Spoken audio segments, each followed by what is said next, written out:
How's it going, everybody? JT here for our 138th episode for this January 30th, 2026. We've got Mac Budkowski on from MacBudkowski.com, formerly of Kiwi News. I think we last talked to you, Mac, over a year ago. It was December of 2024. A lot has changed and some things haven't changed, but we're still in the good old days as far as I'm concerned. Mac, how the hell are you?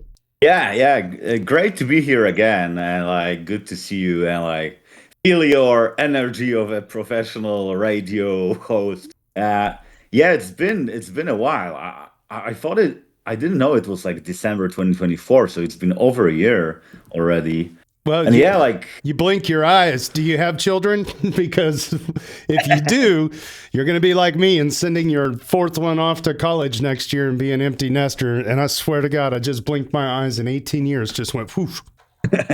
Yeah, I don't have kids yet, but it's definitely on my roadmap. So, well, crypto feels a lot like having kids, especially right now. I feel like the price action feels like a damn teenager right now, just giving everybody a bunch of bewilderment and what the heck's going on, you know?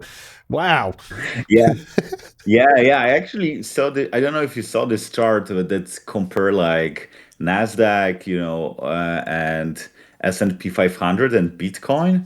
And it was going kind of like in lockstep for a long time. Oh. And on the 10th of October, like Bitcoin goes down and all the other keeps on pumping. And I'm like, oh, wow, that's a intense chart to look at. Well, yeah, there you go. Right there on the screen.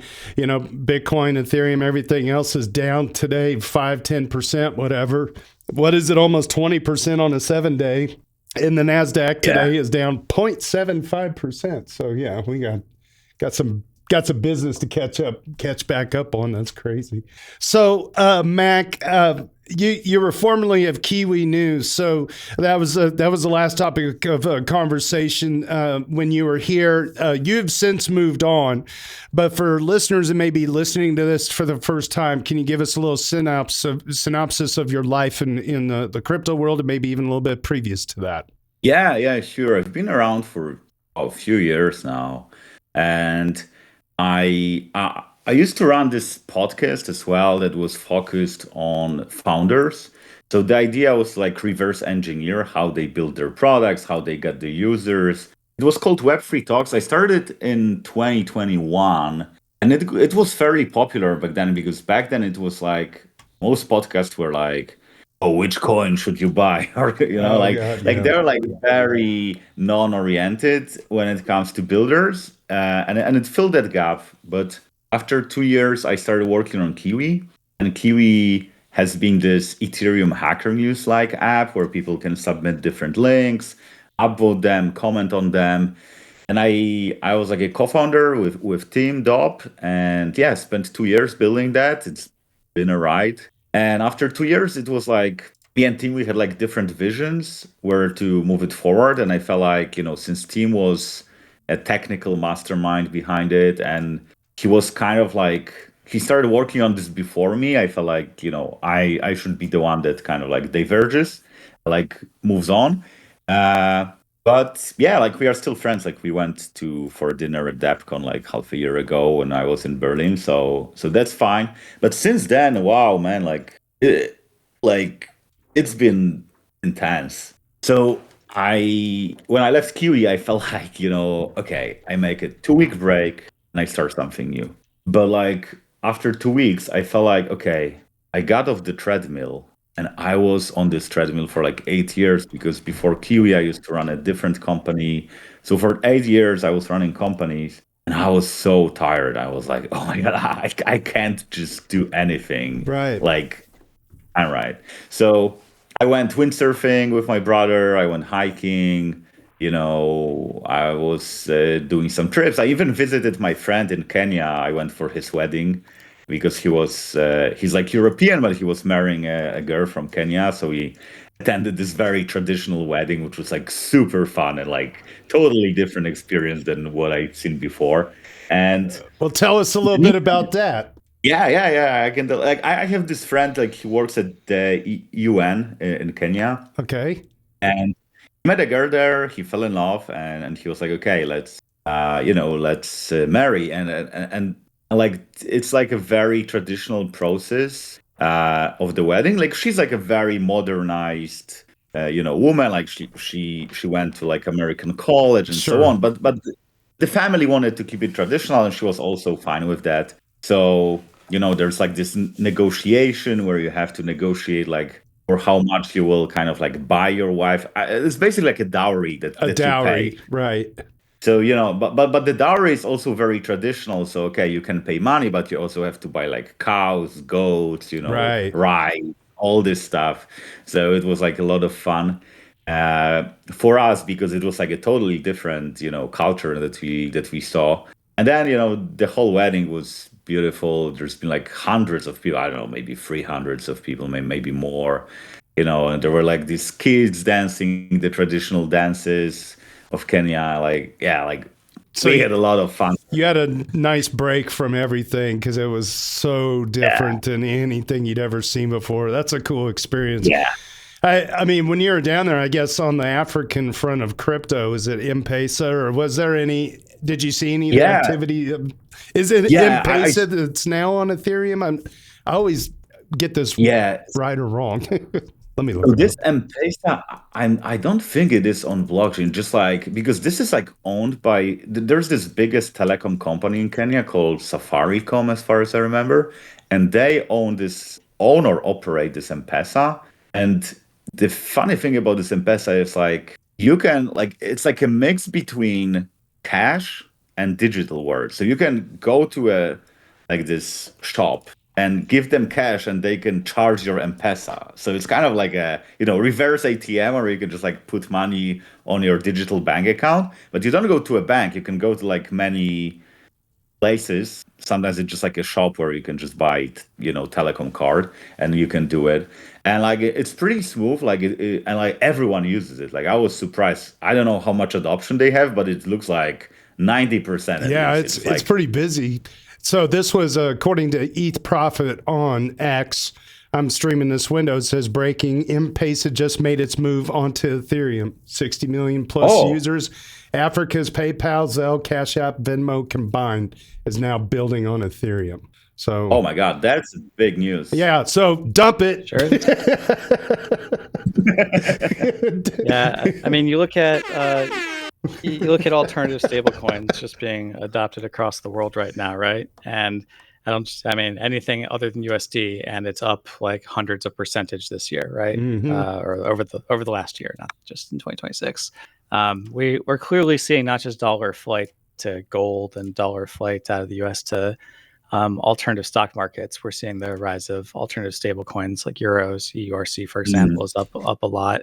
And I think there's like 15 or so stable coins are tradable on Celo now. Yeah. Celo went very big into African native stable coin. So there, we're seeing what I hope to be the realization of the sort of economic engines post that I had, which is the friction between assets is lowered so much by blockchains that you can hold whatever you want, spend it at the point of sale, and the receiver can receive whatever they want, and everyone can express their own opinion on what money is valuable to them, right? By what they're willing to receive and what they're willing to hold.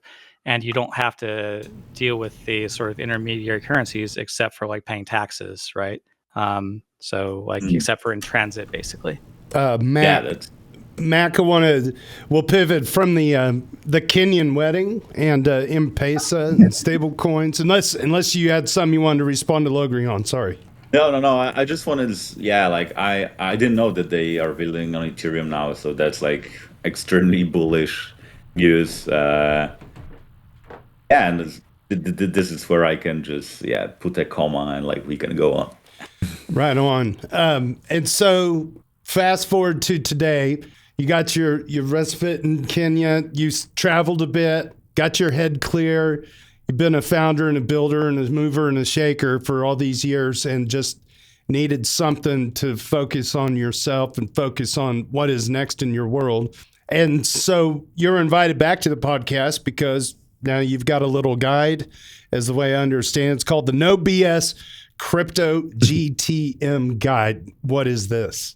Yeah, so like, after I got back from Kenya, I was like, okay, I feel like I want to get back in touch with the market. So I started doing something called office hours, where I was like, okay, whoever wants to book a call with me, they can get 20 minutes of my time and I will help them with product, BD, growth, or community building.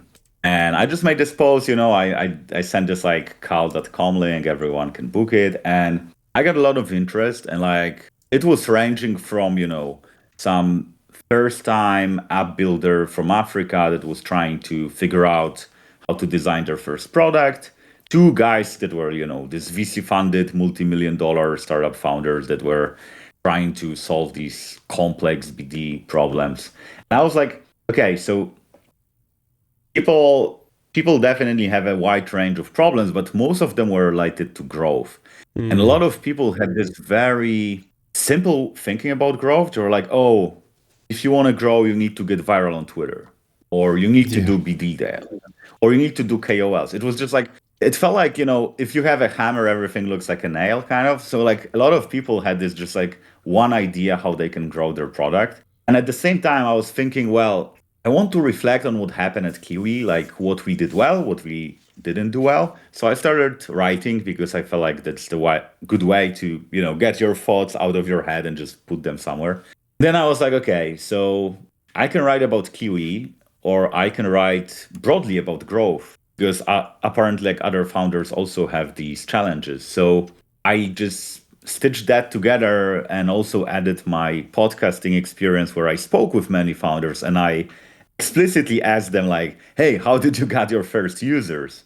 And I learned that, I don't know, like Zora were just DMing sneaker customizers on Instagram and saying, hey, you can make money on chain and this is the thing and so on. So I learned a lot of that. So I was like, okay, let's blend it together and just write this guide so that people can learn for free and just, use it for their startups. And this is how it was born. And I don't know. I'm not sure if I would say I was surprised by how well it got received, but I was definitely like impressed by, the depth that people went into. Like a lot of people that were like reaching out to me, they had this very deep, specific questions, which meant that they actually read the guide, which was like a pretty nice, since it was pretty long as well. So yeah, that's basically the origin story here. This I'm streaming this second screen here, and there's a headline within the article: "The best product doesn't always win,"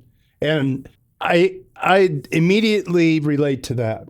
And I grew up in the VHS Betamax era in the 80s.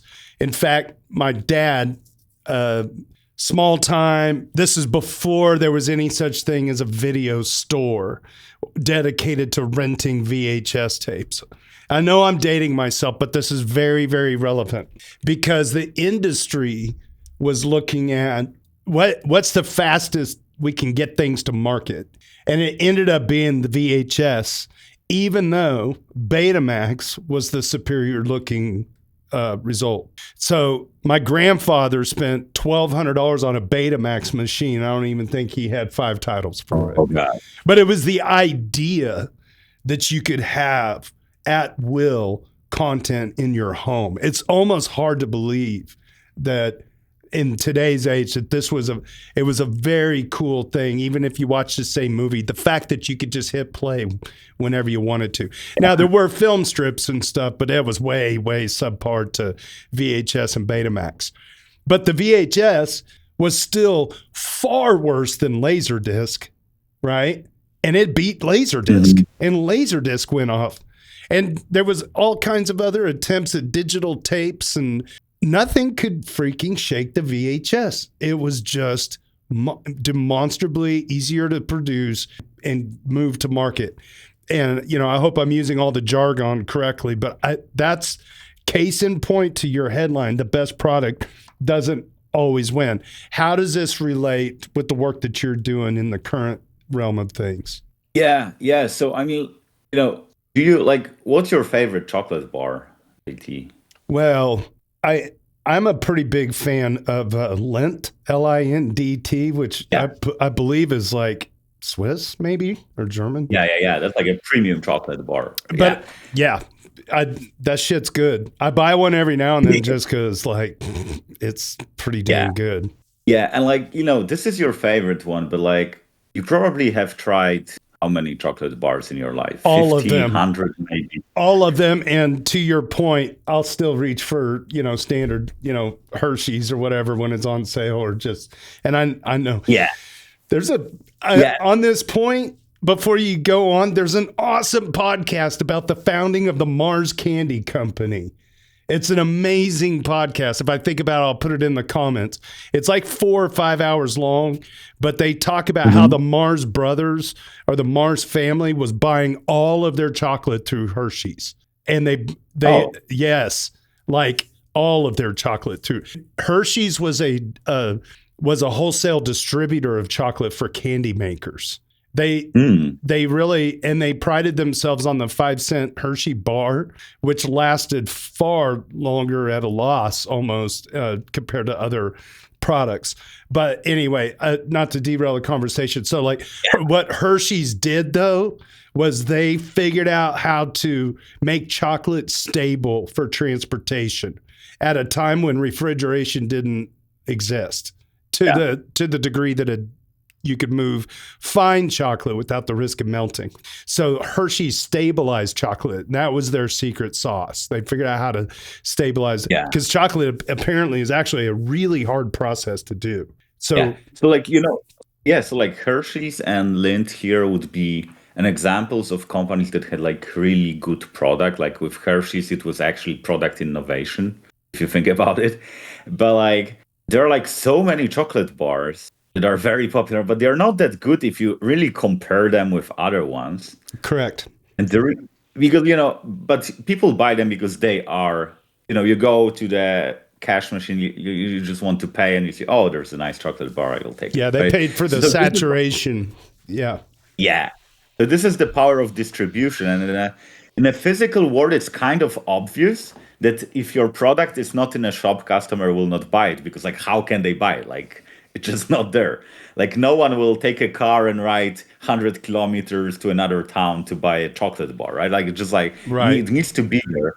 And with digital products, it's kind of the same, that this product needs to be close to the customer. But, in a digital world, you can say, well, maybe it needs to be 5 clicks away. But I would argue it just needs to be in the customer's mind. So like when you think, okay, I want to eat something sweet, or to give a crypto example, maybe I want to swap my ETH to, other coin. You close eyes and you see this, shop where you have maybe Uniswap, maybe you have DeFi Llama. You have these different products that you could use. And shout out to CowSwap. CowSwap as well. Yeah. So you kind of like close your eyes and you see these products on the on a shelf in a way. On a metal shelf. And like the whole point of like go to market and marketing is just like getting onto your customer's shelf. And the reason why worse products sometimes can win, or good products need still to do a lot of work to win, is because how do you even get on this shelf? Well, someone needs to know that you are out there. They need to know that you are better than other products, or you are different than other products at least. And they should try you out. I mean, like a lot of, like when I speak with founders, especially first-time founders, they're like, yeah, I built this product. And I'm like, okay, what's your distribution strategy? Oh, I'm going to share it on Twitter. I'm like, okay. Think about it. If your end goal is to have, let's say, 100,000 users, how exactly these people will learn about your product, get convinced that it's useful, and try it? Like, what's the plan?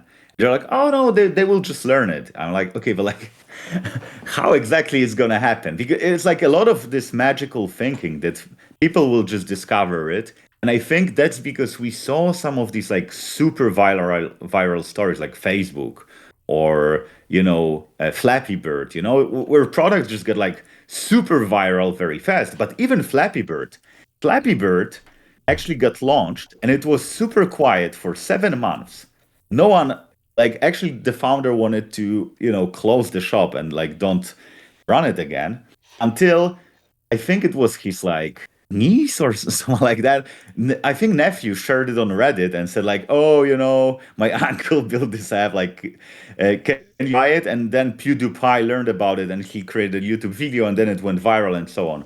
So like the idea of, go to market is like, how can you cannot rely on luck that PewDiePie will find out about your product magically. Right. And how can you manufacture this and work on it in the same way that you work on your product? The reason why, good products might not win is because they didn't put that much work into this distribution part of the business. Yeah, we see this all the time, right? Like this, if we build it, they will come type of Field of Dreams mentality. JT is old enough to get that reference. Oh, yeah.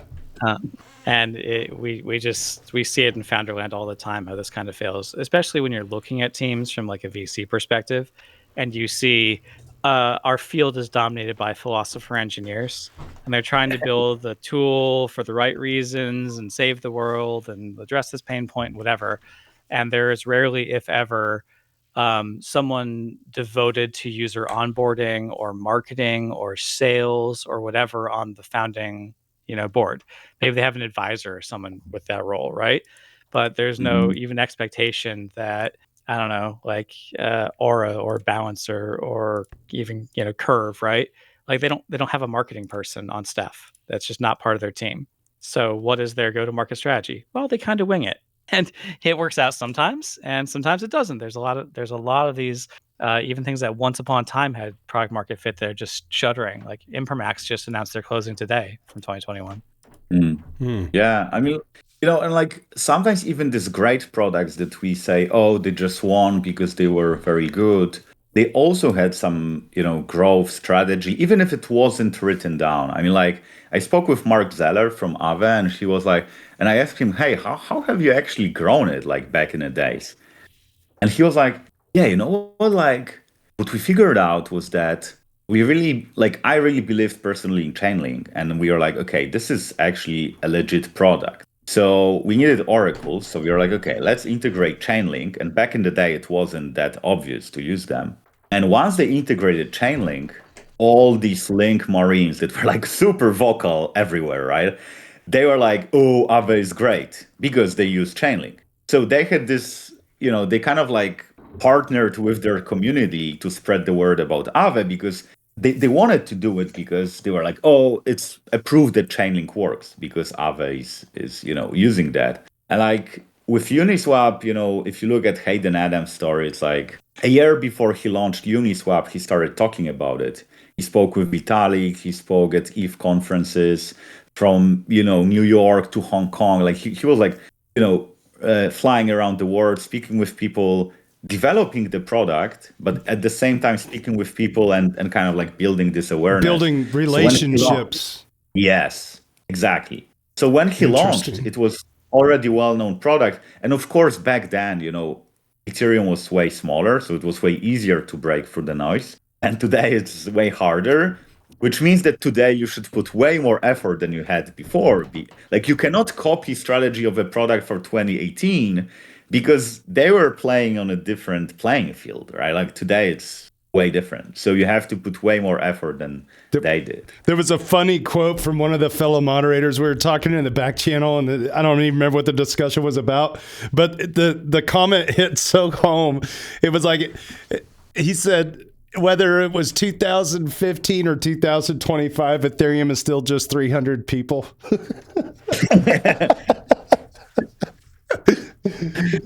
It's like it's funny because it's like the 6 degrees of separation within this ecosystem. You're literally like 2 people away from who it is you want to reach out to. All you gotta do is ask. Building those relationships, like you said, with Uniswap, and then what did Uniswap? They ended up with like maybe a team of 12 and like 20 billion in revenue or whatever absurd number it was, and that's going to be kind of that's going to kind of be a game plan for a lot of tech companies in the future. It's like lean and mean and figuring out how to get that product shipped to market in a viable way. And it's almost, to your point, it's you it's like being a politician. You spend 4 years talking about it, and then you finally, you finally resonate with enough people in the networking part. It's almost like being the heads down developer and then popping it up and releasing it to the world is just like you got to almost hold on to your nut, hold on to your nut for a year or two before you ship it. Because there's so many, like, I find, there's so many cool projects that have come and gone that were just like, this is excellent. But for whatever reason, it became antiquated at the speed of light within a year or two because the world just decided it wasn't going to embrace it. And, I think before we went live on this podcast, you had made the assertion that we're in a very weird time right now where you have this mix of incredible products that are out there and shipping, and like Wall Street's getting along with things, banks and institutions, but then at the same time, there's an inverse correlation to developer burnout and like a sense of weird like loss of words of what to do and how to make it happen. And before the stream, I'd also said, there's two ways to say, hey, Wall Street's here. Early on, it was that crypto anarcho thing, hey, we're going to take over Wall Street. Now Wall Street's here, and it's like, oh crap, Wall Street's here.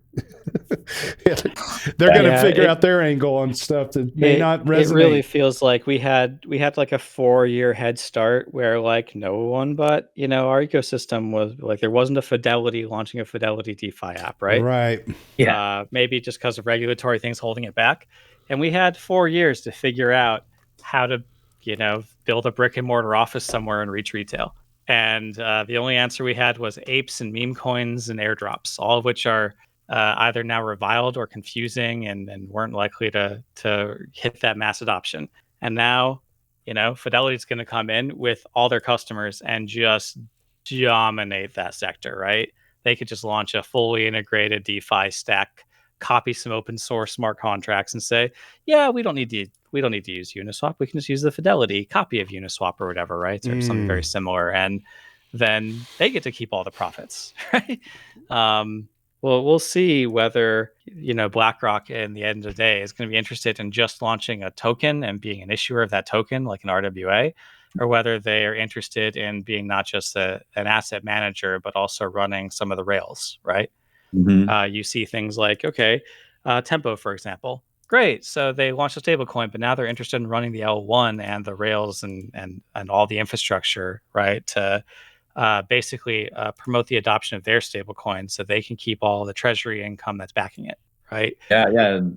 They look at Base, dashboard, and they're like, oh, we also want to make that much money, right? It's like, so you have these two tribes. One tribe has built the tech 4 years in advance, and the other tribe has built the market, the go-to-market strategy 4 years in advance. And now you see, are you going to race? And can the tribe that built the tech 4 years in advance outcompete the people that built the market 4 years in advance? I'm skeptical.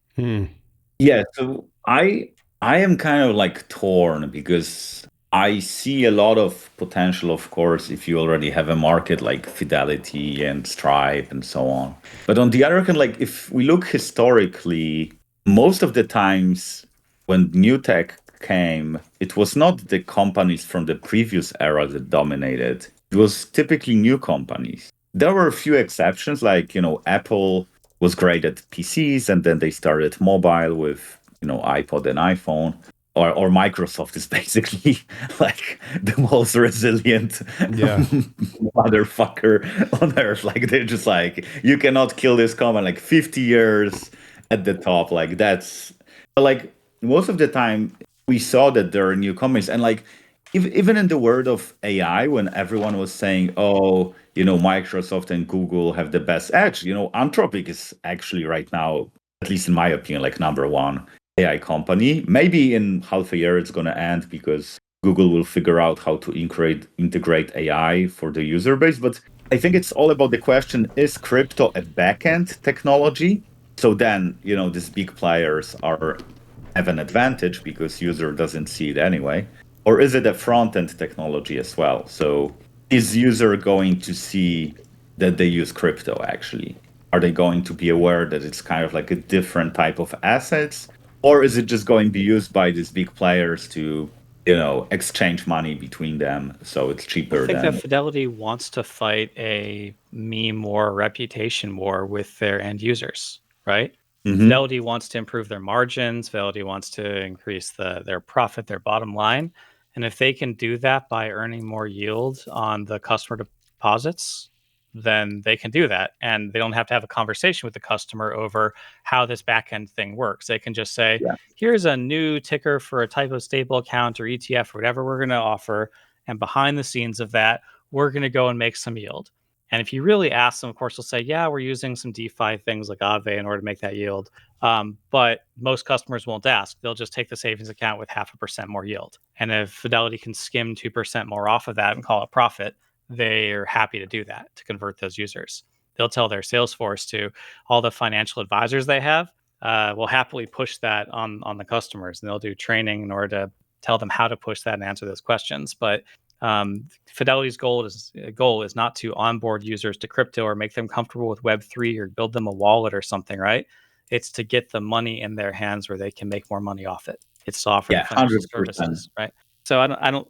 So in terms of like what their goal is, I think it's going to be more akin to a DeFi mullet. Same thing. We had Erica on last week from Lead Bank, and it's the same sort of thing. I think the banks are going to offer a DeFi mullet, not necessarily trying to offer something that looks and feels like crypto to their customers, right? They're not trying to offer them a wallet. They're trying to offer them banking services. And then what do banks do? They take the money, they deploy it, they make yield. How do they make the yield? Well, we have a new yield source, right? And so if you're willing to use this new yield source, you might be able to get more attractive returns, and therefore, while offering a 0.01% more interest to your end user than your competitor, you'll be able to double your bottom line per deposit.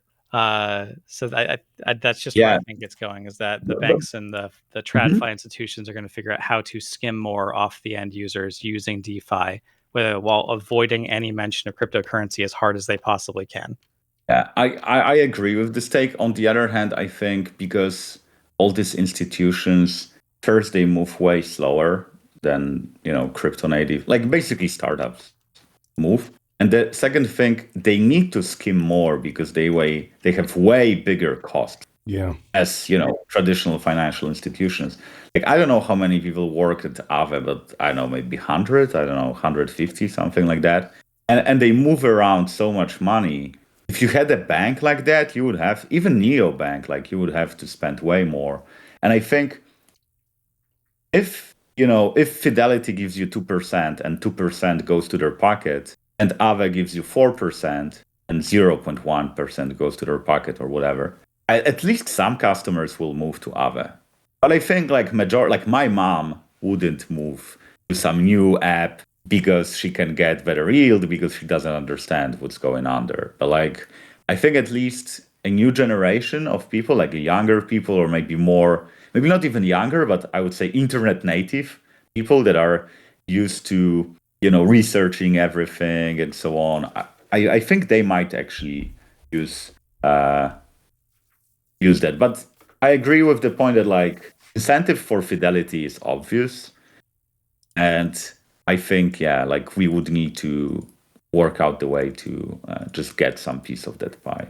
I think what you said that kind of recaps what I said is your mom is not willing to use new app. Well, Fidelity's not a new app for her, right? Yeah. So Fidelity just has like one more type of account or whatever. The next time they talk to her, she already trusts them. And the fact that it's using crypto, they won't even bring up. They'll just say, we have a new type of savings account that offers another 0.5% yield. And she'll just take that. And so for all the people that are afraid of the unknown, we have a very cozy, familiar look and feel that basically improves the bottom line for Fidelity. And that's what DeFi is going to amount to in the next wave of adoption. Because I think we've already saturated the people that are willing to walk a landmine of how to secure their own private key and are willing to deal with finality and the Wild West. And if you misclick something and it goes to an address poisoning attack, your money's gone forever. I think there's a limited supply of people that are willing to take those types of risks, that are willing to go through the technical hurdles required to use the chain and the current UX that we have. And if you want to go to the next billion people, I think it's going to have a more familiar look and feel, and we need to make it available to the lazy not just the bold. I think Yeah. I think to add to this also, there's a big distinction on the lips of certified financial planners and trust lawyers and stuff like that is we're not going to touch anything that's not that's pretty much uninsurable. Some of these I don't listen, I'm not going to speak to the amount of insurance that you get by working with Fidelity, but I imagine there's at least some of the reason you're losing out on some percentage is also going to be the peace of mind of being made whole. And if things go belly up somehow, I don't know. That's just conjecture. The way that Fidelity may have an insurance policy somewhere, I don't know, but the way a lot of these things work, like imagine you have a stable coin, you send out a stable coin that's lost forever. Well, that sucks. But if you are if you have an ongoing relationship with that merchant, you can kind of leverage that relationship, right? So Visa doesn't, for example, you pay with your credit card and the money's gone forever still somehow because there's no takebacks. That's fine. But if you're a store and you want to continue to have Visa accepted at your store and Visa says they're doing a clawback on the funds, you just eat that. And the customer, the payee is made whole, right? Because there's an ongoing relationship of funds that they can leverage to force that matter, right? So Fidelity can do a lot of the same thing where, there's some money lost over here because something went bad in DeFi, but they've got a giant profit segment somewhere else that they can just fill the pit with, right? So there's just enough money going through the system.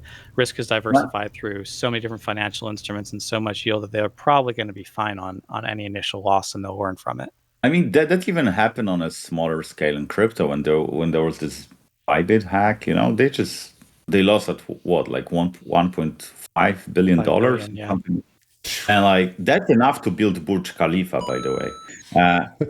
And like they lost that much money and nothing happened at the nothing happened in a way that, they found a way to cover this hole probably from their investors and like maybe they got some loans. I don't know the details, but like they found a way to cover that hole. And like if you're a Fidelity, your capabilities to cover holes is way higher than any crypto institution. Yeah, but like comes to trust, right? Yeah. So the question is like, how do you go to market if you go against Fidelity, right? Let's say this is the challenge here, and I think you need to be very careful about who you are after. What's the market you're after? I mean, like as we said, if you are after my mom, good luck. I mean, like you probably won't convince her, and you should just write her off. Like you wouldn't convince her. Don't spend money and attention trying to convince her. Just look for people that have at least some potential. And okay, some of them are already covered by crypto, as we said. Maybe it's 1 million people, maybe it's 10 million people, I don't know, whatever, 20 million.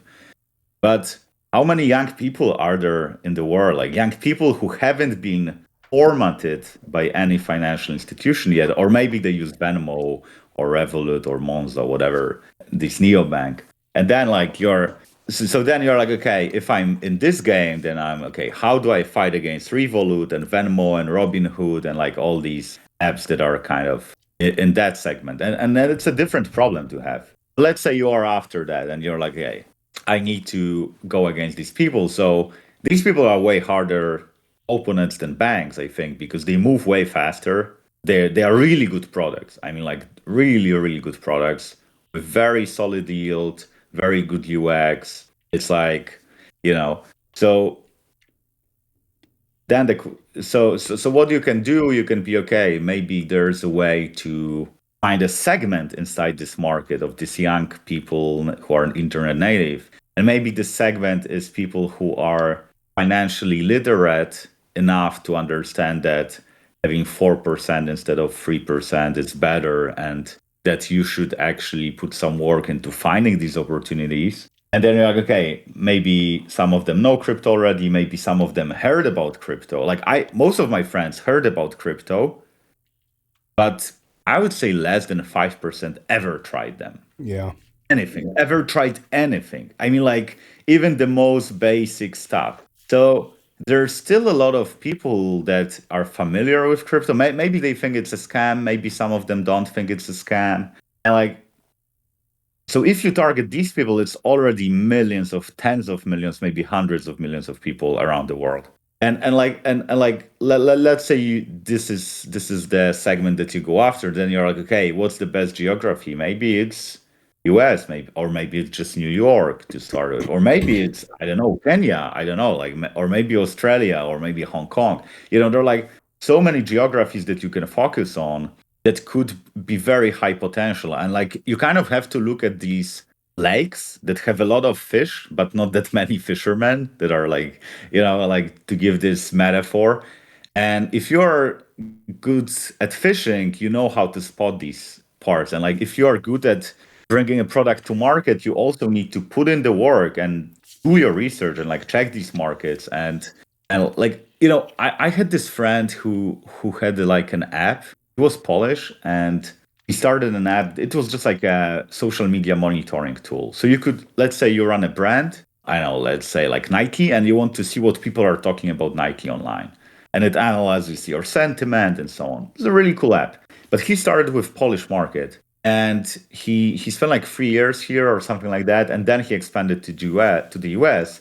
And he found out that in the US, it's way easier to sell. He gets more clients that pay more and churn less. So if he could go back in time, he would start with the US. Why would he waste 3 years in Poland? But he just didn't know that from the start. And if you look for a market to start, you need to like really spend a lot of time testing. And like, let's say you even find these guys. Let's say these guys are like, internet native young people who live in Hong Kong, whatever.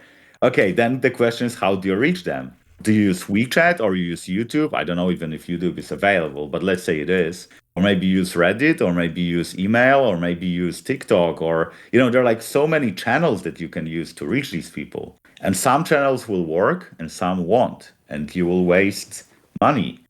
But this is how it works. It's like with a product. If you build a product, 90% of your features wouldn't make a difference. By definition, like if every feature you built made the difference and increased your retention, made your users super happy, you would be like a genius. But like most of the time you try something, it didn't change anything. Maybe you roll back. Maybe you try to build something on top of that. So with growth, it's the same. It's this constant experimentation that takes a lot of time. And it's a full-time job.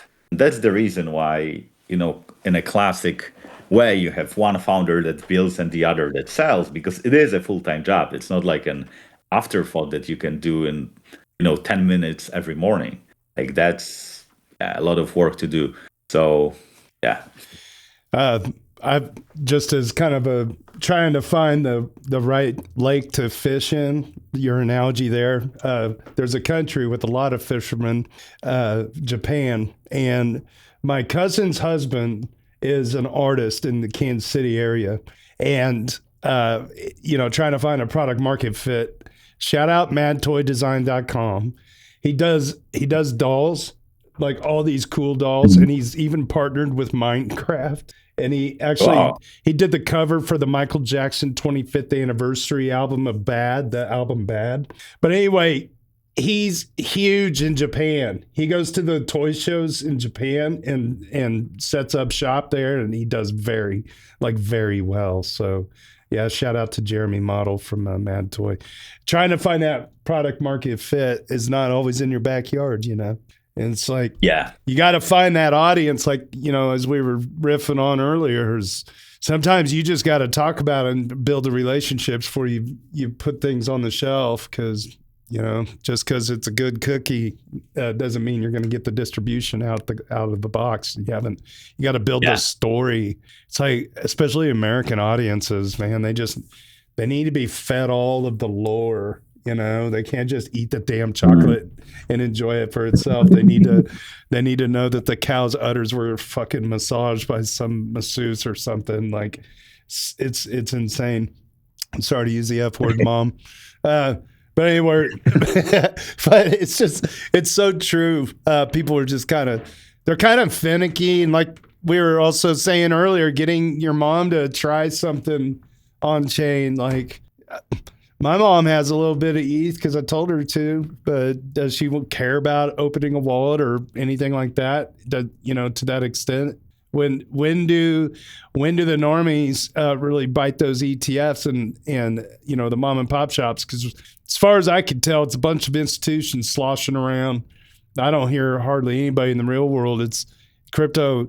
Crypto, I felt like, was in favor because of the fad aspect of it. It was, it's crazy. The fundamentals are stronger than we could have ever dreamed in Ethereum in 10 years. It's mind blowing that the price is where it's at, and the narrative did never seat in people's minds. Did you see the Project Crypto talk with the CFTC and the SEC yesterday? I posted it on Reddit. I haven't had a chance to watch it. AF. Yeah, the SEC and the CFTC are becoming married. I mean, just talking about the benefits of tokenization and like capital formation around the world, and how the effect on the US dollar, and it becomes like a national defense priority to promote the adoption of stable coins globally. And you're like, that sounds pretty good.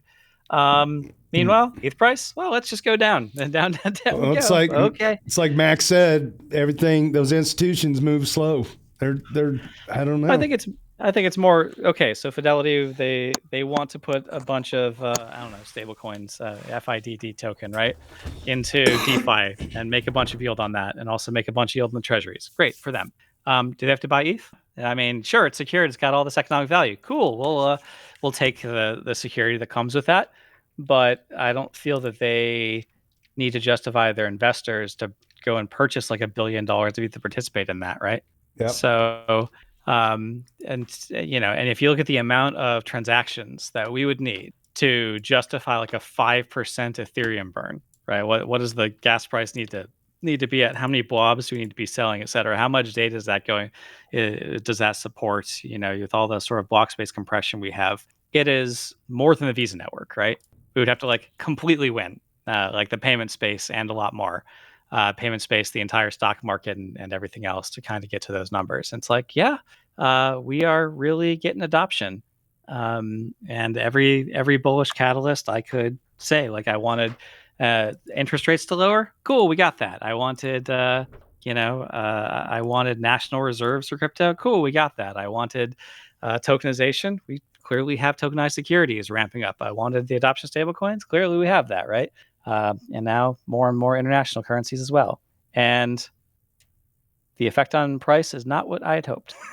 Yeah. Right? We got everything I could have asked for, except for bags get lighter. Yeah. It's like time, talent, and treasure pick two, because you can't get all three, like Mac, you're muted. Maybe it's just me. Maybe I can't hear, Matt. Okay. Nope, still nothing. Logris. Technical difficulties. If Vitalik took time off, we would lose a great researcher. A great mind. And he's not just writing about Ethereum. Well, Mac is working on his audio. Hey, Mac, if you hit Control R, it'll refresh Discord. That would be a tremendous loss to and that might reset your sound settings, and we'll be back in business. While he does that, I want to take you over to x.com. This just in, Vladimir S. Officer's Notes Twitter handle just spotted that someone lost 4,556 ETH due to address poisoning. Oh dear God! That is stunning.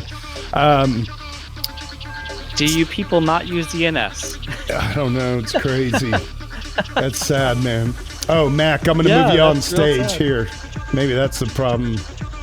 There, test your audio again. Can you hear me Yeah, now? good to go, brother. I hear you now. We're good to go. Hey, I don't know if you heard this news. Somebody just lost 4,556 ETH due to address poisoning. Somebody I know was reaching out to me because they hadn't really interacted with the blockchain for a long time, and sent some ETH to me, I believe, sent some ETH to me. And then he's like, oh my gosh, these people are like dusting in my wallet because I just sent you money.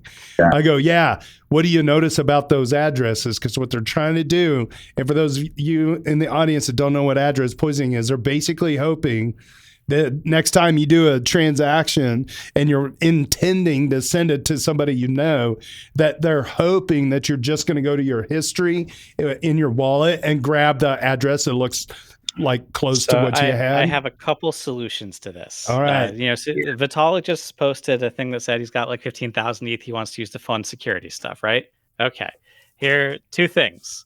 First, policy-based multisigs. I've brought this up many times in the show, but basically I want to be able to write a policy that says you can't send to an address that I haven't already sent to before or something without, requiring extra approval or something, right? And the wallet can refuse to authorize a transaction that I initiate based on policies that I set or set alerts out, right? Some wallets like Rabby will kind of do these things by default, but I want an actual description language for these things. So I can set something like an ATM withdrawal limit for my account and say, look, you might be able to scam me for $1,000 a day, but you can't scam me for $1 million a day without extra approval, right? Some red flags being thrown up I can get to. The second thing is just a simple escrow service. We put money into a smart contract, and it needs 72 hours to settle before it can be claimed. And if I say I sent you the money, you say I didn't receive the money, then I can just contest that and pull the money back to my address. Voila, right? So lose the instant finality bit for a case where the speed isn't important, and immediately you can reclaim it. Just like if I contest a transaction on the Visa network or something, right? I can there's clawbacks possible. Now I can't do it at the USDC level, but I could totally say, well, I'm not just going to send it to you. I'm going to go through this escrow, and then we have a couple days to figure out if everything looks good. And 3 days later, you can pull the money out, or 2 days later, you can pull the money out if I've sent it to you and you've said yes, I see it, and everything looks good. Then we just delay the money arriving for a little bit, and you could have just saved $12 million. Do you think that 4,000 ETH needed to get there in a hurry? Or could have waited 2 days? That's interesting that you're saying that, because actually this is something that could happen now because we decreased the gas cost so much. Like sending money through that in the, $200 gas cost era would be a lot. But like today, you can use a contract to send money and... Absolutely. Like this maybe is you a would fucking pay hackathon 10. project for ETH Denver. You want to show up at ETH Denver with me? We could literally do this in a week. This is not that hard to execute. Yeah. Now, what's the go-to-market, Mac? Help me out.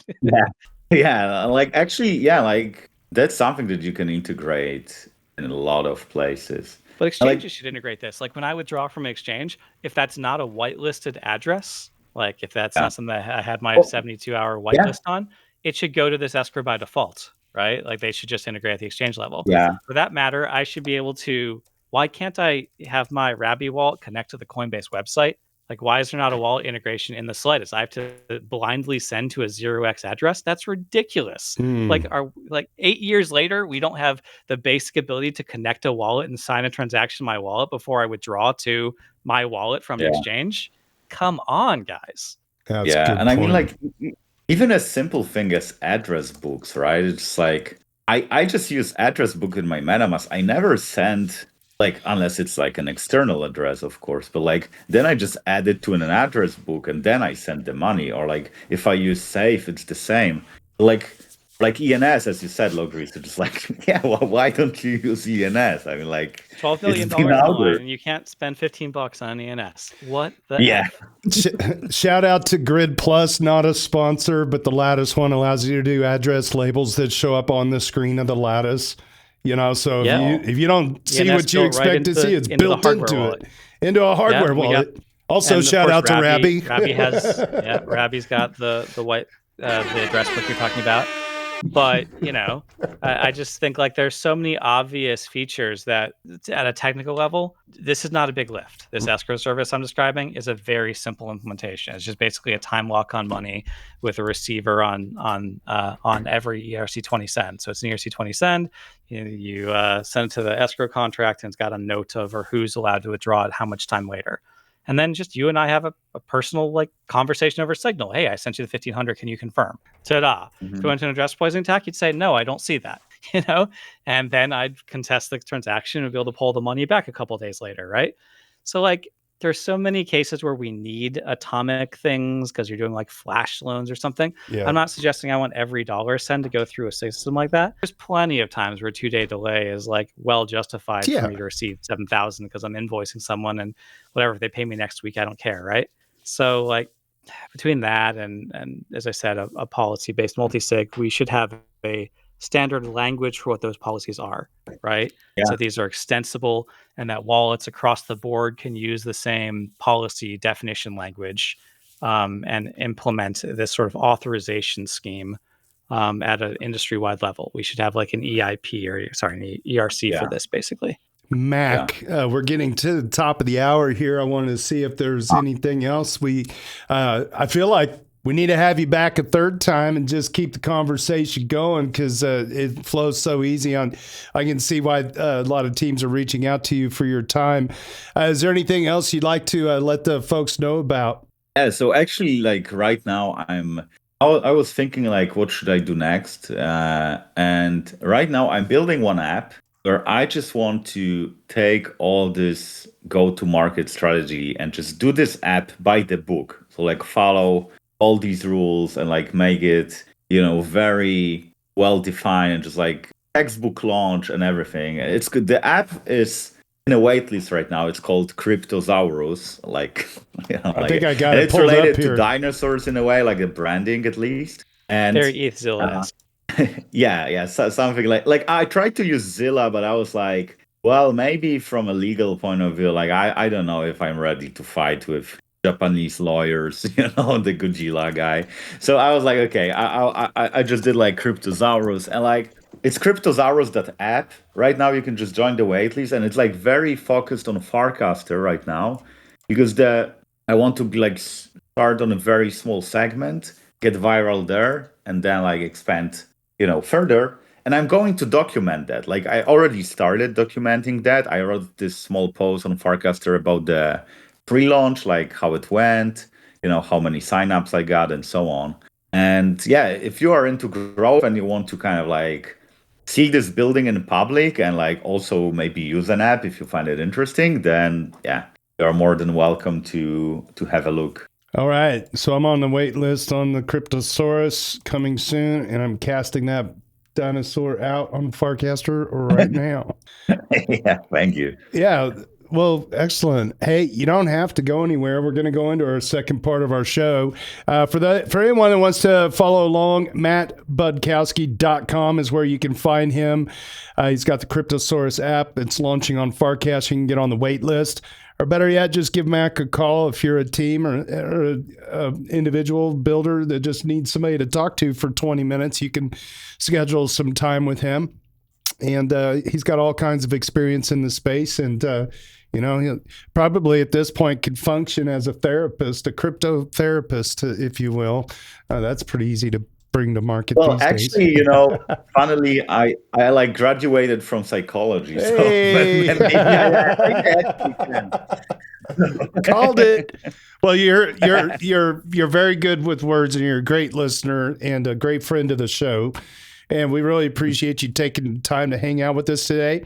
I don't know if you can hang out so I can read Reddit so you don't have to and react, or if you need to head out and get on with the rest of your day, that's fine too.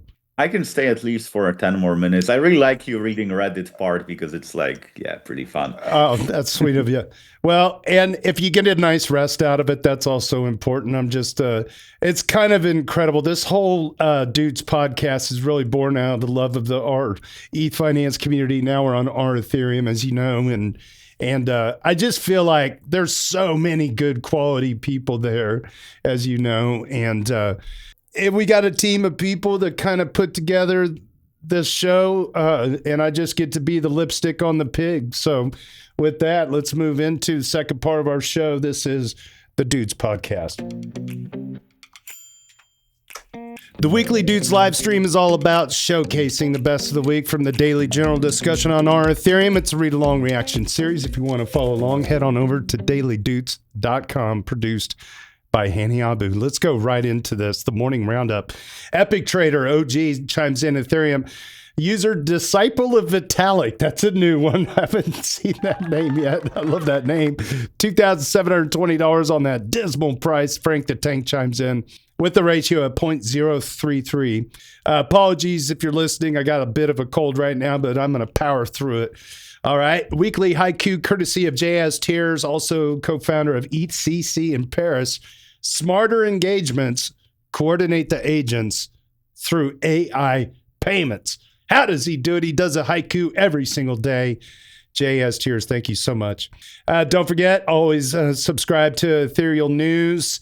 We've got the Fidelity Investments FIDD stablecoin, the Dow Security Fund, and Hagota Upgrade headliner proposals. That is Ethereal News, courtesy of fellow moderator user ABC Kotup. If you were a big fan of Week in Ethereum, you can now see ABC's work at Ethereal News, ethereal.news on the webs. Shout out to our friends that we usually have ETHWave that comes on and does a weekly segment from Grow the Pie. He's unable to join us today, but ETHWave has he's going to try to make that a regular part of the show with a little 5-minute tidbit on the metrics that are flowing around the ecosystem, according to growthepie.com. Our ship post of the week comes to us by way of Tricky Troll. User Creamy Pie 69X. What a freaking username. Anyone have a good prediction for February? Tricky Troll replies, February will have 28 days. Allocate your portfolio accordingly. That's about it. 28 days. That's a pretty good prediction for February. That's about all you're going to get because, man, there ain't nothing to predict and be right about right now.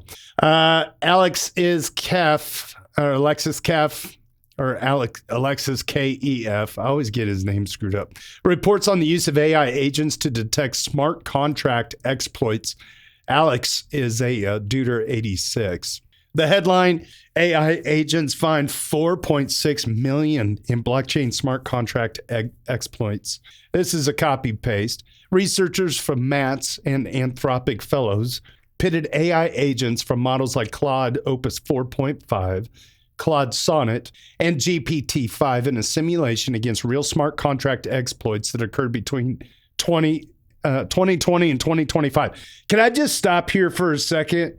How freaking cool is this that these big AI companies are trying to test for exploits in the crypto world? What does that tell you? I mean, it's fun when we get a new story like this. It's less fun when a vibe coder actually does a black hat attack. Got it. Yeah, fair. But it's just kind of interesting that they're testing on this stuff because that just kind of whispers the future. There's money in the attacks. Yeah. Yeah. It's going to be one of those things where every audit company, in addition to their current checklist of everything they check for, is going to include, and here's the AI results, because it would be negligent for us not to at least double check our conclusions against an AI. Interesting. Right? Just like every doctor should be doing for diagnosis in a decade, right? It should be medical negligence not to at least double check that MRI for a sign of cancer you may have missed, right? Fair. It'll be the same thing for any security audit you pay for. And the weird thing here is that, let's say you deploy a contract today and you do this check, but after a year, this AI will get way more powerful. If you have an audit today before you deploy, in a year, that could be very out of date because this AI could be well, sure, way better. But rerun the AI before you deploy. It costs 10 cents, right?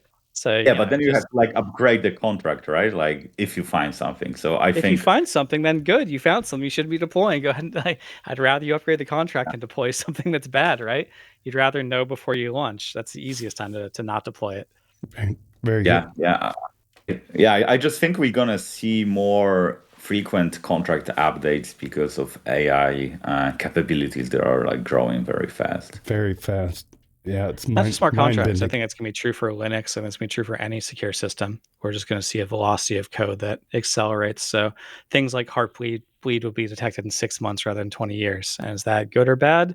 I think it's just cat and mouse, right? Accelerated. Okay, moving on. The results were worrisome in this trifecta. The results were worrisome as the agents collectively siphoned $4.6 million in record time. The researchers then turned the agents on recently deployed contracts with no known vulnerabilities, and 2 novel 0 days were discovered. Per the report, quote, this demonstrates as a proof of concept that profitable real-world autonomous exploitation is technically feasible. A finding that underscores the need for proactive adoption of AI for defense, unquote. I am surely not technical enough to understand the details of the article I linked above, but after reading and skimming through it, the takeaway I got was that autonomous security capability is a coin with 2 sides. The same AI agents used to fortify smart contracts can just as easily dismantle and exploit them. These AI agents managed to collectively siphon 4.6 million by autonomously replicating historical smart contract exploits. More alarmingly, when tested against live, recently deployed contracts, they discovered 2 0-day vulnerabilities, proving that profitable real-world autonomous exploitation is now a technical reality. However, this power can also be used to gain a critical defensive advantage. By simulating attacks in record time and at low costs, developers of smart contracts can proactively use these AI agents to identify and patch flaws before they even deploy their code into the wild. Do any of you know if the biggest audit companies in crypto actually use AI agents to examine code? That's a question. Do they? I hope so. Okay, user Evil Jordan. Shout out to user Evil Jordan. He just joined the moderator team with 12 meatballs about 2 weeks ago. Really fantastic person. I talked to him yesterday on Discord in a private call. What a guy. What a guy is all I got to say. Evil Jordan is a Duder. Let me look it up. He's an OG from ETH Finance days, a Duder 14. Well, I saw something just now that is the epitome of the Ethereum versus everyone else narrative and why this ecosystem has no peer and Ethereum stands alone. There's a tweet from Justin Drake. I'll open it up here. It's a long one. Discussing the EF's work on post-quantum and how long they've been working on it and all the progress they've made versus this grift from a company that raised $200 million to do who knows what on Bitcoin and Solana, something called Project 11. All right, moving on. One is a research group making practical advances and demonstrable progress. The other is a blatant VC grift that produces nothing of use and seeks to partner with other blockchains. That's an air quote on the word partner. The Griff's one existing product, Yellow Pages, quotes, is literally just a secondary ledger that says, quote, this BTC address holds this much BTC and is, quote, quantum proof, unquote. It's not on chain. It's just an external database, not connected to anything with no requirement by anyone to be honored or used. That's not post-quantum. That's just a scam. Ethereum is so far ahead of everyone else, it's laughable. And yet, here we are. Nice one. In broad terms, that's everything on Bitcoin other than Bitcoin itself, right? The Bitcoin blockchain does not care about, and it doesn't give you anything other than here's a message and a timestamp for that message. And so you say, here's a zero knowledge proof that proves fraud. And the Bitcoin blockchain shrugs and does not care, right? It will not enforce any slashing of any staking condition. It will not update your whatever balance. You can say, here's a message. So-and-so sent 100 million grift tokens to themselves. If they didn't have 100 million grift tokens, the Bitcoin blockchain does not care, right? All there is a message that was written by someone, which is true. That's a message on the blockchain. So any ERC20 balance you have in Bitcoin is enforced by people interpreting the series of events honestly or not. But the Bitcoin blockchain security is not actually helping you, right? There must be some secondary security mechanism to keep those people honest. And yeah, that's Bitcoin in a nutshell for you. So if they say Bitcoin's going to be post-quantum resistant, it needs to be a change at the Bitcoin network layer. And I don't really think you can secure adequately without a hard fork, right? Right. You've been able to soft fork in things like Taproot, but if you don't change, the network consensus logic, right, then you're going to have to contend with all those Satoshi coins getting stolen eventually. China, North Korea, US, doesn't matter. Someone's going to make a quantum computer, swing by the neighborhood because they have a quantum computer and it's worth $100 billion. So you might as well do it today, right? And now you have $100 billion of Bitcoin. That'll be, well, I guess if it's done by the US, it'll go in the US Strategic Reserve. If it's done by North Korea, I don't think it'll be that friendly. It'll probably be swapped over Thorchain and everything they can to get their hands on Ethereum. Shout out to Mossad. Okay, guys, I gotta go because I have this meeting later. But yeah, Awesome. thanks a lot for having me. It was fun as always. So yeah, thank you so Bye-bye. much. Appreciate you stopping by, Mac. Have a great rest of your weekend. Yeah, you too. Bye. Nice. All right. Moving on. User Fill the Dots. Duder number 2 for this week. Let me see here. I got to switch off I'm going to switch over to this view here. It's always good to meet up with Mac. He's a lot of fun. Real natural to talk to, Logri. Yeah. I feel like we could riff all day. User Fill the Dots was surprised to find that the Gnosis Safe app can't generate new keys. My post got auto-removed for some reason, so I'll cross-post here. Hey, Fill the Dots, I checked your user history. It did get approved eventually, and you got some upvotes on the front page. Sorry for the delay on that. We won't often reveal why it was removed, but it must have triggered some kind of blacklisted word, not a fault of you, as just drunk auto moderator. Safe Mobile, formerly Gnosis Safe, no longer generates keys on device, only imports seed phrases. I'm setting up a safe multi-sig with multiple phones belonging to different people as signers. With the former Safe Wallet app, it was relatively easy to do. But I see now that since transitioning to the Safe GmbH entity, Safe Wallet is being replaced by the new Safe Mobile app, which doesn't allow generating keys anymore. It is only possible to import existing ones by manually typing a seed phrase. I have been, to put it mildly, extremely surprised that securely generating a key on a device is not possible anymore. Is one really supposed to generate new keys elsewhere and then import them into the device through their seed phrase? Doesn't this go against all the technical and UX security principles? That's an interesting question. I genuinely, though, must have installed a fake app which is phishing me. But their support team confirmed that that's how it actually works. I think this is a huge step backwards, and Safe is the last one among wallet providers, which I would expect something like this from. I wonder which other options I have now for a secure and simple multi-sig setup. Any advice? Well, let's just look at the comments because that's where a lot of great information comes. The real silent John, long timer, Duder27, says all crypto projects have lived long enough to be the bad guys. Wow. Okay. That was not voted up. Let's see. I got around this issue. This is Sato Gwyn. I'm not sure how to pronounce your name. Sorry. I got around this issue by also installing MetaMask and generating the seed phrase there before importing it into the Safe app, along with writing it down on a sheet of paper. There really isn't a point if you're going to generate the phrase key on a different computer and importing it. It should all be done on the same machine. Yeah, I'm one, and there was no other replies to this. I mean, my answer to this would be, why aren't you using a hardware wallet? Yeah, that's kind of where I'm at too. It's like, why are you dealing with a private key in software on anything other than air gap device? Like this feels like misguided from the get-go.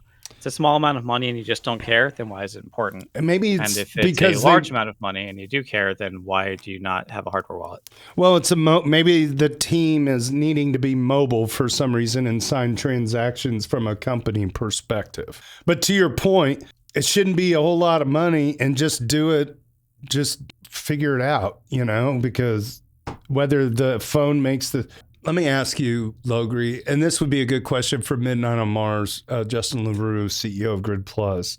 Like when it comes to the secure enclave of a phone, wouldn't the seed generation taking place within that enclave and almost being blind to the user for something like this application where you want a multi-sig app where you could have 10 phones and you only need to have a 5 of 7 signing or something. So you have 3 other phones sitting there.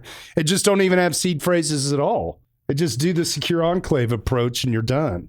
Okay, so it's a you phone. do need a seed. Hold on. So this is Gnosis safe. So it's an on-chain smart contract wallet running on the Ethereum blockchain. Gotcha. When you're getting signatures using Okay. you have a private key, then it's not about private enclave. Private enclave is where you store the private key, but there must be a private key that corresponds to a public address in the metadata on the smart contract from the Gnosis safe. So from that perspective, could you use, like, how do you get that private key to sign something? I don't care. You want to use a pass key or whatever? That's fine with me. You want to make them take a picture of something on there? This is all just authorization. But the information, yes, it's stored in the private enclave on the phone. And there's an application running in the trust execution environment usually, which is going to sign, you pass in a message, the private key signs it, it passes out the signed message.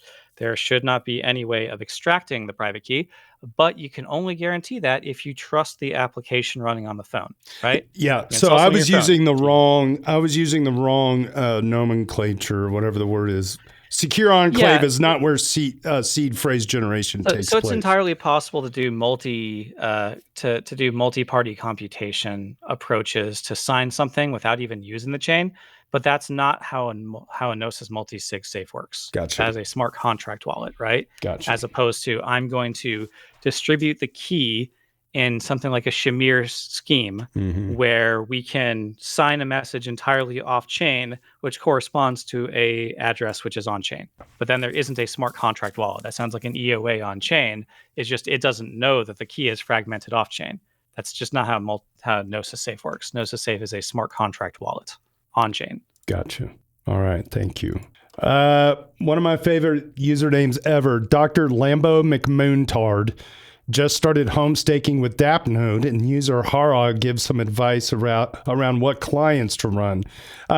Shout out to, I didn't go through our rich list, but Harog is at the top of our rich list, followed by, is it you, Logri? Yeah, LogrisTheBard. I'll come back to the rich list here in a second. Dr. Lambo McMoontard is a duder number 9, just started home staking with Dapnode, and Harog gives some advice. Hey, folks, I'm finally staking in 2026. Via Dapnode. When choosing which execution and consensus client to use, is there any particular reason to choose one over the other beyond maintaining client diversity, which rules out Lighthouse for consensus and Geth and Nethermind for execution? This page here gives a nice breakdown of the key. This is quicknode.com. Gives a nice breakdown of key features of each, but a lot of these aren't relevant to me. I don't care about sync time or enterprise grade support. For example, I don't know, maybe I should. I'll be running a full node. Anyway, here's the specs. It's got a NUC, 64 gigs of DDR5, and an 8 terabyte NVMe. Smoking. All right, Harog says, I personally make sure to use minority clients. It's not because I think my validators have any influence over the whole network, but rather because running a minority client gives me more choice if a majority client does have a consensus breaking bug, which forks into their own chain. If I run a minority client, I can always switch to the faulty majority chain, but the other way around is not always possible.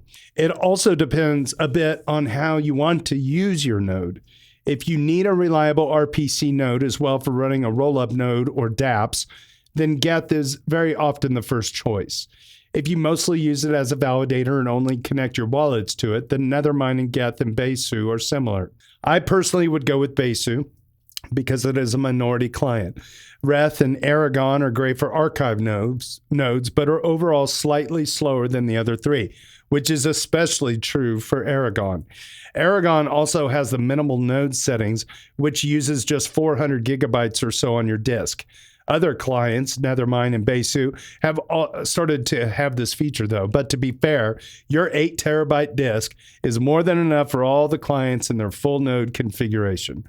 There is also a newer execution client called ETHREX, which is already running a very stable, but is probably not yet available on DAppNode. For consensus clients, Lighthouse is still all around a great client. It's not the most resource efficient one, but it runs very reliably. Unfortunately, it also is one of the most used ones nowadays, and that is why I do not use it anymore as a consensus client. But it needs to be said that reliability of the client distribution data is hotly discussed. I personally use Lodestar, which is a bit slow after restart, but it works perfectly for me. Nimbus is the most resource efficient one, but at least in the first few weeks, I would monitor it a bit more closely as some hardware and some client combinations have some hiccups with it. But if there are no issues on your setup, it is one of the best consensus clients there is. I recently also started using Grandine, which runs great and seems a bit more resource efficient than even Lighthouse. Teku uses the most resources overall, and Prism has been a solid choice for many people as well. So for the consensus, the differences aren't that big. Overall, the differences are not that big in my opinion, so choose whatever works for you. I would suggest you also set up the VPN for DAppNode so you can access it and debug it from anywhere. Also, an email subscription through Beacon Chain is free and invaluable to get notified whenever your node is offline. Thanks so much for that healthy reply there, Mr. Harog. Speaking of Harog, top of the list at 310. At number 2 is LogrisTheBard at 256, Superfizz at 241, Benito 2030 at 178, Tricky Troll 170, JS Tears at 144, Crypto Currency at 135, Hanny Habu at 134, Ethical Trade at 119, and Aiden Cairo rounds out the list at 118. User Minimal Gravitas is asking for community input on their optimism governance delegates duties. A Duder 57. This is a question to the group, especially anyone who delegates to me in Optimism's token house. There is a current proposal. I'll open that up here. There it is. Proposal to align OP token with Superchain success. There's a current proposal to take 50% of the revenue from the Superchain, which is Optimism Mainnet, Base, Inc., Unichain, etc., which is collected in ETH, and use it to buy back OP tokens using an OTC provider. That is over-the-counter provider. In my opinion, this is not, I repeat, not a good proposal for a few reasons, and so I'm currently planning to vote no. However, as I rather pompously feel like I am representing people here at ETH Finance or the Ethereum Daily, I can't think who else would have delegated to me. I wanted to give an opportunity for other opinions, and I'm very willing to be convinced. Otherwise, if I'm thinking about this incorrectly, my reasons are as follows. Number 1, the relatively small amount of OP that this represents, a few $100,000 worth per month, should not need to be bought over the counter. The Superchain participants should utilize the on-chain ecosystem that has been built upon them. Hey, for me, that kind of does it right there. Use it inside the ecosystem. I can get behind that. Also related to using over-the-counter sales, this reduces transparency, which is already not great in Optimism and Superchain governance. Bum, bum, bum. And finally, ETH has been a more stable asset than Optimism. Therefore, selling ETH to buy back and hold Optimism reduces the resilience of the treasury. The votes for the proposal are for, which is 9.8 million, abstain is 2.48 million, and against is 1.46 million. My voting power is only 0.158 million, and so is not going to swing the vote or anything, but I still thought it was worth raising it here before I commit. Probably around this time tomorrow. Any thoughts, disagreement, let me know before then. Let's see what the replies.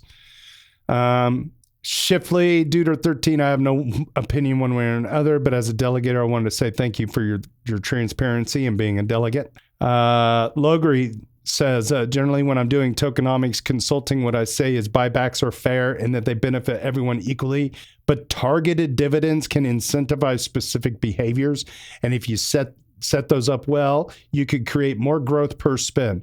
So I would disagree with this proposal on the grounds of effectiveness on expense for the behaviors the DAO wants to encourage. And Tricky says, where does the revenue currently go? What is it used for? What asset is it stored in? Minimal says it's currently collected in and stored in ETH and currently not really used. However, theoretically, that will be the source of the retro PGF, as per Ether's Phoenix. Okay, we'll let that there unless, Logri, you got anything you want to add to that? No, I appreciate they came and asked. Engaging with your community is what a delegate should do. Very good. Yeah, very good. Yeah, that is transparency. And shout out to Minimal Gravitas. Been a long time contributor to the daily and beyond on our Ethereum, our ETH finance, and even way back, I think, on ETH Trader. It's a big post by Harrog, goes over the history of the ever-evolving prevailing narrative around Bitcoin. I'm going to get a drink of water real quick.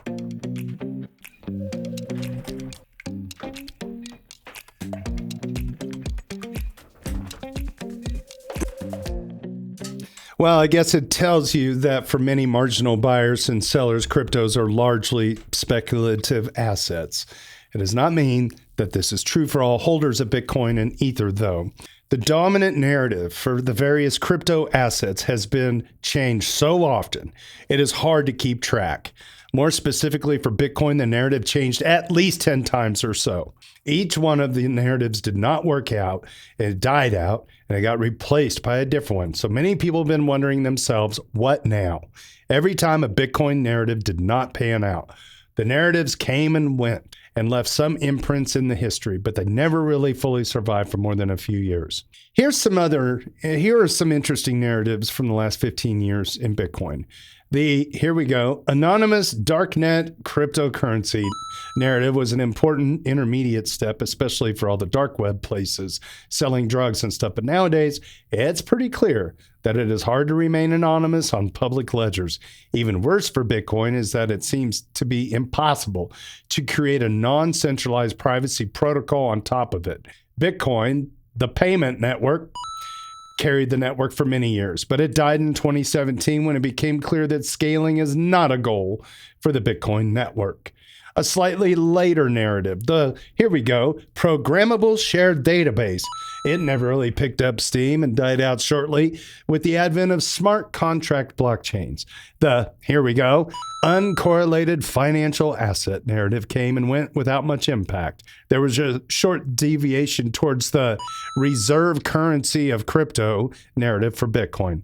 Some Bitcoiners argued that wrapped Bitcoin on Ethereum was proof of the central function of Bitcoin will have the future of finance. Well, due to the limited programmability of the Bitcoin network, it is pretty much impossible to bridge Bitcoins to other networks without centralized entities, which is why not many people want to use Bitcoin for that. The next two narratives are different type of store of value narratives.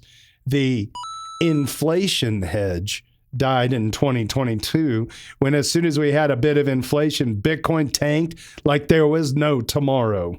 Same now with here we go, digital gold for most of the digital gold narrative. Even though the narrative has been around for a long time, Bitcoin just isn't digital gold for most of the marginal buyers. We will see if there's a shift again for the store of value narrative for Bitcoin now that digital gold seems to be dying. Well, I'll just interject here. Just look at the gold chart and look at the Bitcoin chart and tell me which one is the digital gold. Because I think real gold is more digital now than ever, somehow. We will see if there's a shift again for the store of value narrative for Bitcoin. Because store of value and speculative asset are pretty much the only narratives left for Bitcoin. To be fair, though, I guess most retail gold buyers are not the ones which want to store their value for decades using gold, and they're definitely do not do so in a non-custodial manner. They just hop on the next up train and will leave it as soon as there is a dump or a longer crap. Not many people remain true believers if their precious metal does nothing for 10 years. For me personally, Ethereum is a great store of value. There are so many opportunities in the ecosystem to degen a bit and earn an outsized reward, even during the crabby times. but it is obvious that not everyone sees it the same way that I do. Here's a classical blog post by Hasu and Nick Carter looking at the different Bitcoin narratives. The authors themselves say that the chart is rather a vibe-coded chart, but it should roughly follow some of the narratives. And I got a 404 on that link. Medium.com. I wonder if there's something wrong with the URL here. Well, there's a space. I think that might be it. Let's see. Gosh, dog, I am pretty much a hacker. You know, hats off to me. I know how to fix a address. I think no, we go there. I think Logri just snorted in his coffee when I said that. The only thing I know how to hack is smoke chicken on a taco. But yeah, so this was published in July of 2018, almost 8 years ago, and I'm going to post this in the link here on Restream. I think I can make it show up in some of these chats here if you want to check this out. It's always good to go back and read through the history of everything. I remember the block size wars, and it's like, man, this quantum computing stuff is going to blow that argument out of the water. That was such a crazy time. User Herring Salat 100 asks what the deal is with Mega ETH TPS stats, and user Grow the Pie, delivers in the replies. Could someone explain the Mega ETH transactions per second on L2 beats?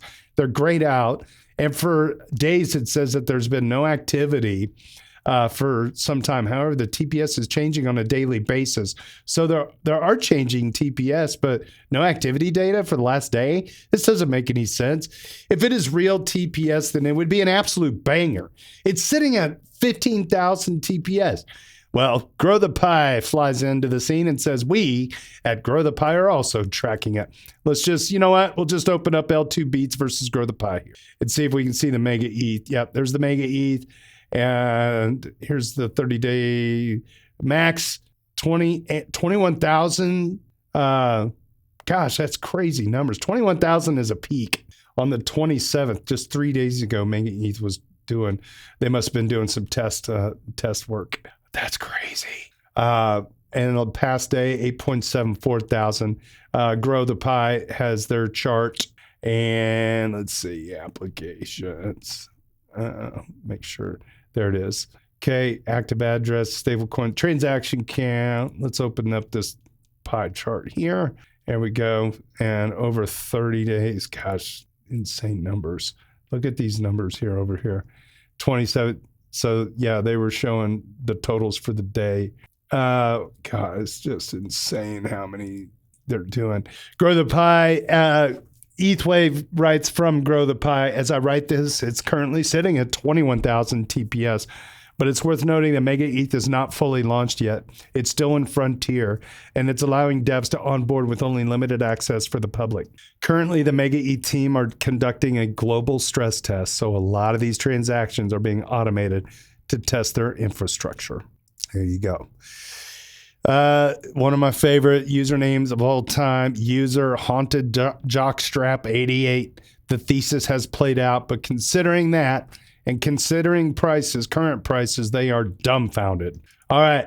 So Haunted Jockstrap is a duder 34 for this week. Excuse me. In crypto, BTC is king for now. My thesis of smart contracts on Bitcoin failing has played out. My thesis of the security budget problems and quantum risk problems coming to the fore appear to be playing out nicely. Ratio doesn't move. In fact, it's moved down substantially since I developed conviction on these ideas. ETH as a store value asset, BTC needing to add tail emissions at some point still seems to be playing out. The merge in EIP 1559 happened and solidified ETH's monetary policy. Continued high inflation of the US dollar, of the USD price, and continued debt problems have played out. ETH can't cross its inflation-adjusted all-time high in the past 4 years. BTC does. Gold and silver rip. Well, as far as smart contract L chains go, ETH is positioned to maintain its dominance over its competitors. Decentralization, First mover advantage, modular architecture are the themes as to why. It's hard to say it hasn't. ETH metrics have continued to be dominant. Stablecoins live on ETH. Coinbase and Robinhood are going to have L2s. TradFi institutions are launching stablecoins and market funds on ETH. ETH is primed to be the winner of tokenization, which is being talked about across the financial world. Blockchain emerges as an accepted technology in traditional finance and will upgrade financial infrastructure in a real way. See above. Native yield on ETH will be attractive to Wall Street. Pension funds, treasuries, etc. will want to own it in the same way they were attracted to Bitcoin. You feel pretty good about this one too, and we even got our own sailor this year. Price doesn't move. Ratio's depressing. It's incredibly frustrating. It'd be one thing if I could point out where my thesis has gone wrong, but I can't. I feel like I've been right, and I haven't been rewarded for it. Hell, we're really going to be able to ZKify the layer 1, which is more bullish than I could have predicted in the past. The Trump administration seems to only accelerate crypto adoption and dollar destabilization. The United States federal government has gone from actively opposed to crypto to being crypto friendly. If you told me I'd get this checklist of events 4 years ago, I'd be dumbfounded when you told me the price. I am dumbfounded. If you wanted to tell me that ETH was severely overpriced in the 2021 cycle top, sure, maybe that makes sense in a vacuum. But not if you're going to also tell me Bitcoin is trading at 90K after a 30% sell-off. I'm still believing because I haven't seen anything to make me think I'm wrong. As frustrating as this has been for many in the chat, I'm still believing that this will be looked at later as a great opportunity. 100 Jockstrap 88, I agree. I agree 100%. It's just funky times, man. It's just funky times. It's hard to make any of it like make sense. I feel like I've been right and haven't been rewarded for it. Largely captures a lot of the sentiment. Yeah. Well, and what's the Buffett? What did he say? Markets can stay irrational longer than you can stay sober, or something like that. Solvent. I had to make a play on the words. Yeah. I just, stake and stack. What can I say? That's, it's 10 years old. It's like, and hey, there's been a lot of like whales flipping around different assets out there, and everything's on like high alert. I feel like maybe it's just how attuned the world is to the news of everything in real time, and the catastrophization of everything has just like made people panic. And I feel like the thing that stands to gain the most has to be beat down the most before it emerges as the clearer choice. That's how I rationalize this. Well, people crisis. celebrating gold. They held, when was the last silver run? It was like 1970 something. It's been a bit. So I don't want to wait that long. I'm with you, man. I'm with you. I don't want to wait that long either. But what else? What I'm just like, what do I pivot into? Because I really don't like these other things.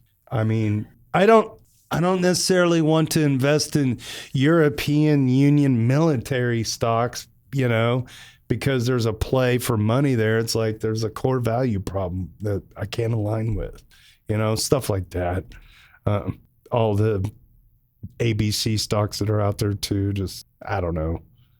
I've got the same conviction and also have the same, I can definitely empathize with where's my nut, but then I zoom out and it's like over the course of time, over the long run, just shut the hell up, stake and stack, just keep moving, just keep chugging. Okay. I won't play it again.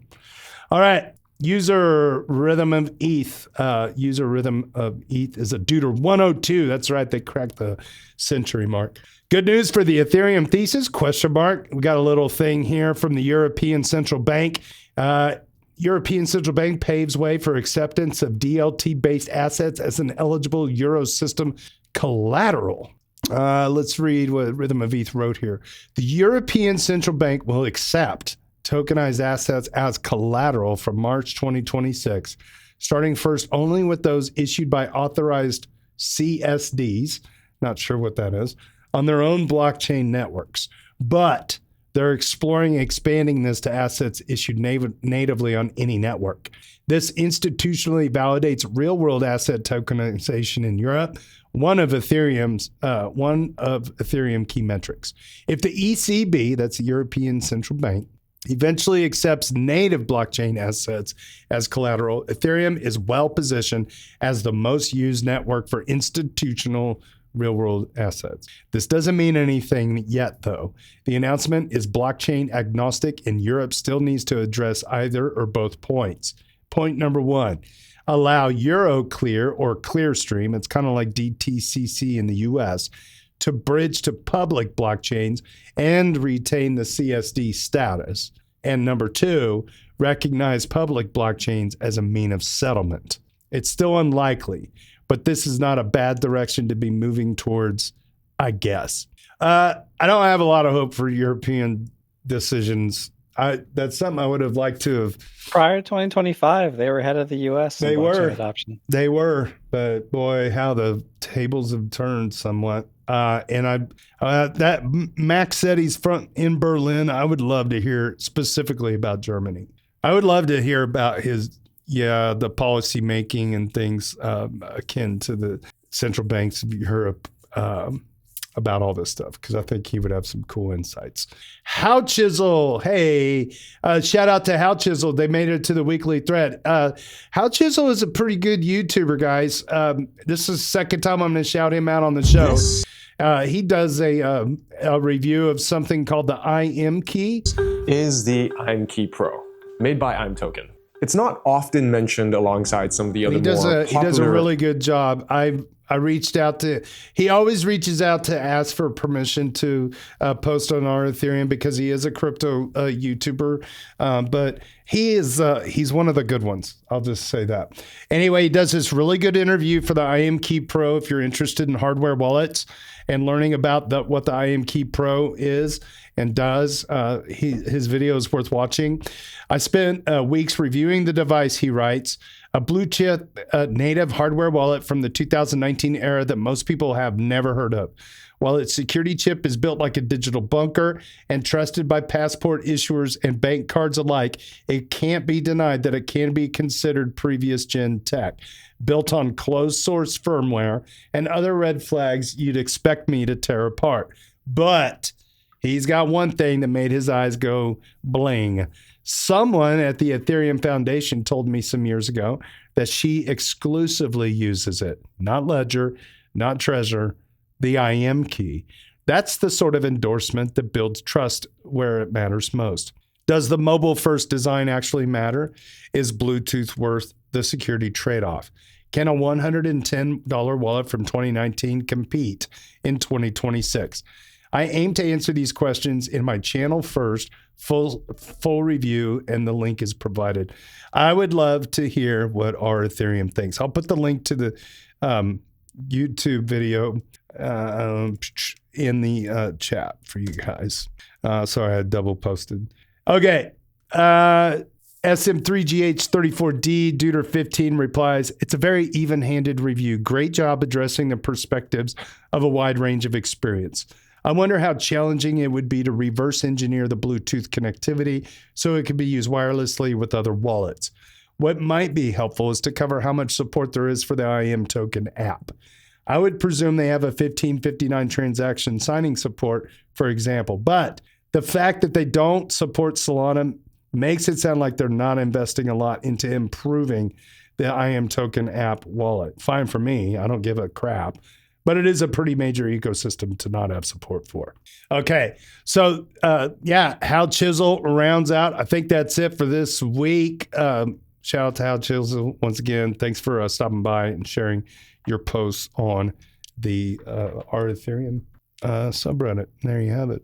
Well, that's it. Thanks for subbing and smashing the bells. Thanks for tuning on X, Twitch, and YouTube and beyond. You can also find us at dailydoots.com. Get that Apple Podcast, Spotify subscription going. We love having new people come around. If you got any questions or comments, let us know. And if you know anybody that wants to get on this show, send them my way. I'll give them a piece of this action. We're a fun and friendly group of EV Mavericks hailing from our Ethereum. And with that, we're going to bid you adieu. Have a great weekend. On behalf of the EV Mavericks DAO, the Ethereum Daily General Discussion, the Daily Dudes podcast team, my name is JT. Cheers and big hugs from Kansas City.